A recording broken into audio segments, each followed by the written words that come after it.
Hello दोस्तों, ऐसी ही मज़ेदार वीडियो सुनने के लिए मेरी वीडियो को लाइक करें, चैनल को सब्सक्राइब करें और वीडियो को अपने दोस्तों के साथ शेयर करें। सनी की आंखें तो खुली थी मगर वह बेहोश था।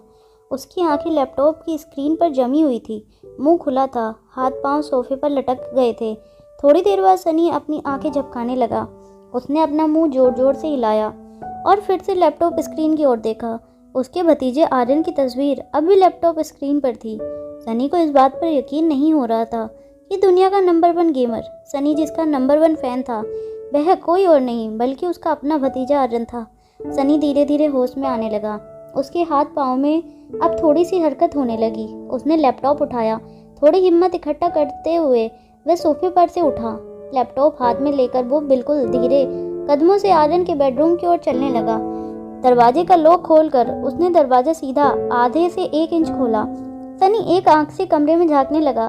सनी की सांसें फूल रही थी। डर की वजह से उसके चेहरे और पूरे बदन से पसीना टपकने लगा। सनी ने देखा कि आर्यन राइटिंग टेबल पर बैठकर अपना होमवर्क कर रहा था। हिम्मत करके सनी ने दरवाज़ा थोड़ा सा और खोला। सनी धीरे धीरे आर्यन के टेबल की ओर बढ़ रहा था। सनी कभी लैपटॉप स्क्रीन की ओर देखता तो कभी आर्यन की ओर। आर्यन को समझ नहीं पा रहा था कि सनी ऐसा क्यों कर रहा है। सनी ने लैपटॉप बंद किया और सीधा जाकर आर्यन के पैर पकड़ लिए। आर्यन अपनी चेयर से खड़ा हो गया। उसने घबराकर सनी से पूछा, चाचू ये क्या कर रहे हो? सनी नीचे लेटे लेटे ही उसे जवाब देने लगा, चाचू मत कहिए सर, आप कौन हैं और हम मनुष्य के बीच क्या कर रहे हो? आर्यन को पता था कि सनी थोड़ा अजीब बातें कर रहा है, मगर आज सनी की बातें उसे कुछ ज़्यादा ही अजीब लग रही थी। उसने सनी से पूछा, चाचू आप ऐसा क्यों कह रहे हैं? मैंने ऐसा क्या किया है? सनी ने दोनों हाथों से आर्यन के दोनों पांव पकड़ रखे थे। अपनी गर्दन ऊंची की। आर्यन की देखकर कहा, मान गया गुरु, मान गया। हमेशा शांत और चुपचाप क्यों रहते हो तुम? उसका राज मुझे आज पता चला। पढ़ाई में आपका मन क्यों नहीं लगता? लोगों से बात करना आपको पसंद नहीं। हमेशा क्यों इस बेडरूम की 4 दीवारी में कैद रहते हो? इस मूर्ख बालक को आज समझ में आया। मैं समझ सकता हूँ, इतनी सी उम्र में इस लेवल तक पहुँचने के लिए जो डेडिकेशन और हार्ड वर्क चाहिए वह पढ़ाई के साथ तो नहीं हो सकता। आर्यन ने अपनी चेयर को कस के पकड़ा हुआ था ताकि बैलेंस घुमाकर कहीं वो सनी पर गिर ना पड़े। आर्यन ने हैरान होकर सनी से बार बार रिक्वेस्ट करके कहा, चाचू छोड़ दीजिए मुझे, ये आप क्या कह रहे हैं? तभी सनी ने झटके से आर्यन के दोनों पाँव छोड़ दिए। अपने घुटनों के ऊपर बैठकर सनी ने ठीक अपना मुंह आर्यन के मुंह के सामने लाकर कहा, बाकी सब तो मैं समझ गया, बस गुरु मुझे इतना बता दीजिए कि यह सब आप करते कब हो? बेचारा आर्यन अपनी नाक खुजाते हुए सनी को देख रहा था। आर्यन का कोई जवाब न मिलता देख सनी खड़ा होकर बोला, समझ गया मैं, इट्स अ टॉप सीक्रेट। मैं भी वादा करता हूँ आपसे, आपके सीक्रेट को सीक्रेट ही रखूँगा। Don't worry sweet angel. Sorry, top secret. इतना कहकर सनी ने लैपटॉप उठाया और कमरे के बाहर जाने लगा। दरवाजे तक पहुँचकर सनी ने फिर से मुड़कर कहा, देखो वो तो तुम मेरे भतीजे। बस इतना कहूँगा, अगर इस सब बातों का भैया को पता चला तो वह हमारे साथ क्या करेंगे, मगर इतना याद रखना, तुम्हारे हर कदम पर मैं तुम्हारे साथ हूँ। एक आर्मी सोल्जर की तरह सनी ने आर्यन को सैल्यूट किया और वहाँ से चला गया। Presidential sweet 2402। अनीका अपनी स्वीट में पहुंची। उसने बेडरूम में जाकर देखा तो हमेशा की तरह रिया अपने कानों में हेडफोन लगाकर टैबलेट पर अपनी गेम खेलने में बिजी थी। अनीका ने ड्रॉअर से रिया का मोबाइल फ़ोन निकाला और फिर रिया के कान से हेडफोन निकालकर बोली, बेटा मम्मा का फ़ोन ख़राब हो गया है, can I use your phone? कल तुम्हें नया दिला दूँगी। रिया ने कहा, ठीक है, यू कैन कीप इट।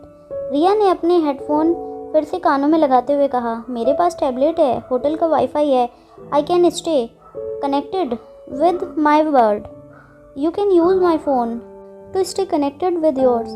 रिया की बातों से कभी कभी समझ नहीं आता था कि उम्र में उन दोनों में कौन बड़ा है। अनीका ने मुस्कुराकर रिया के गालों पर किस करते हुए कहा, thank you my love. Bedroom से बाहर निकलकर अनीका ने रिया के फ़ोन में अपना सिम डाला। अनीका ने जैसे ही सिम कार्ड डाला उसका फ़ोन बजने लगा। राजलक्ष्मी शायद काफ़ी देर से अनीका को फ़ोन लगा रही थी। अनीका ने जैसे ही कॉल आंसर किया, सामने से राजलक्ष्मी की आवाज़ आई, where have you been ma'am? मुझे लगता है मिस्टर रोहित मारवा को पता चल गया है कि आप मनाली में हो। बॉलरूम में अनीका को इस बात पर शौक तो लगा था जब रोहित ने लोगों से डॉक्टर अमृता के बारे में पूछा था। अनीका सोचने लगी कि रोहित को कैसे पता चला कि डॉक्टर अमृता मनाली में है। राजलक्ष्मी फ़ोन पर बोली, मैम आई एम श्योर वह आपका मोबाइल ट्रेस कर रहे हैं। It's a very big trap. यह सुनते ही अनिका की हंसी निकल गई। उसने राजलक्ष्मी से कहा, राजलक्ष्मी प्लीज़, रोहित मारवा इतना बड़ा बिजनेसमैन होकर एक डॉक्टर को क्यों टैप करेगा? अनिका और राजलक्ष्मी की बातें चल रही थी, तभी कॉल वेटिंग पर गौतम गुलेरिया का फ़ोन आया। स्क्रीन पर गौतम गुलेरिया का नंबर देखते ही अनिका ने राजलक्ष्मी से कहा, मुझे इम्पोर्टेंट कॉल आ रही है, मैं तुम्हें बाद में कॉल करती हूँ।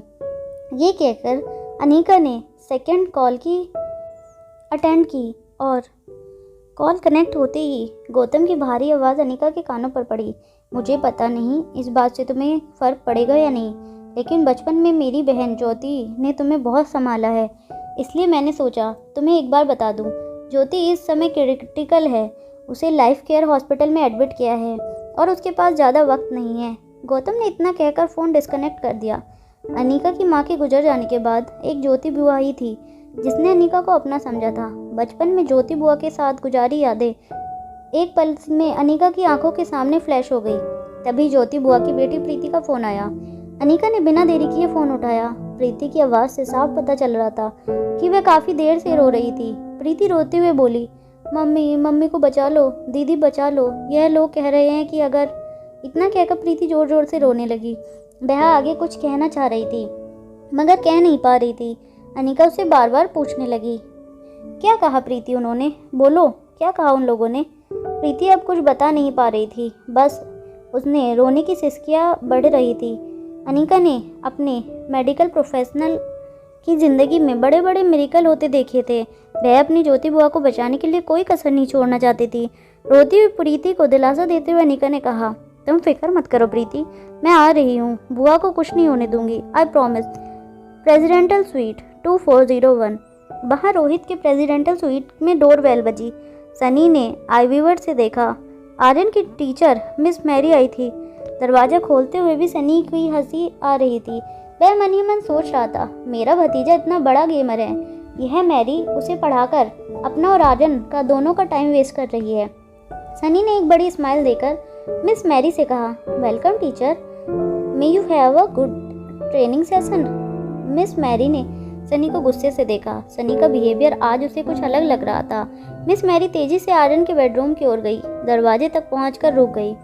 मिस मैरी ने सनी को वार्न किया, याद रहे, I don't want any disturbance when I am with my student. Sunny पाँव पे पाँव चढ़ाकर बीन बैग पर बैठ गया। कान में हेडफोन्स लगाते हुए बोला, okay ma'am and same to you. Mary ने सनी को एक एंग्री लुक देकर दरवाज़ा जोर से बंद कर दिया। बेहद गुस्से में मैरी जब बेडरूम में आर्यन की तरफ मुड़ी तो उसका सारा गुस्सा शांत हो गया। उसने आर्यन को एक बड़ी प्यारी मुस्कान दी, लेकिन टीचर की स्माइल देखकर आर्यन का चेहरा बिल्कुल उदास हो गया। उसने राइटिंग डेस्क से लकड़ी की रूलर उठाई। आर्यन राइटिंग डेस्क से उठकर टीचर के पास गया, फिर अपने हाथ की रूलर टीचर को दे दी और अपना हाथ आगे कर दिया। मैरी ने एक के बाद एक 3 बार आर्यन के छोटे से हाथों पर लकड़ी की रूलर से माला। आर्यन ने अपनी आंखें मीच ली, अपने दांत कचकचाए और हाथों की मुट्ठी जोर से कस ली। वो दर्द से चीखना तो चाहता था, मगर उसे पता था कि मुंह से आवाज़ निकलने की सजा थी ज़्यादा मार। थोड़ी देर बाद जब दर्द थोड़ा कम हुआ, आर्यन ने धीरे से अपनी आंखें खोली। उसकी आंखों के ठीक सामने मिस मैरी की आंखें थी। मैरी की आंखों में गुस्सा बिल्कुल नहीं था, बल्कि बड़ी मीठी और प्यारी आवाज़ से बोली, तुम जानते हो मैं तुम्हें पहले ही सज़ा क्यों दे देती हूँ? क्योंकि मुझे पता है कि तुम बिना गलती किए रह ही नहीं सकते। आज की होने वाली गलती के लिए यह तुम्हारी एडवांस सज़ा थी। चले जाओ, अब कल दिया गया होमवर्क दिखाओ। आर्यन उंगलियां मसलता हुआ अपने राइटिंग डेस्क के पास गया।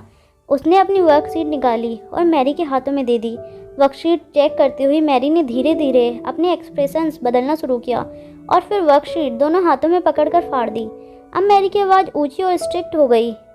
व्हाट इज़ दिस आर्यन, तुम कभी कोई काम ठीक से क्यों नहीं कर सकते? मैंने तुम्हें हिस्ट्री का होमवर्क दिया था और तुमने यह मैथ के प्रॉब्लम सॉल्व किए हैं। तुमसे ज़्यादा बेवकूफ़ बच्चा मैंने अपनी ज़िंदगी में नहीं देखा।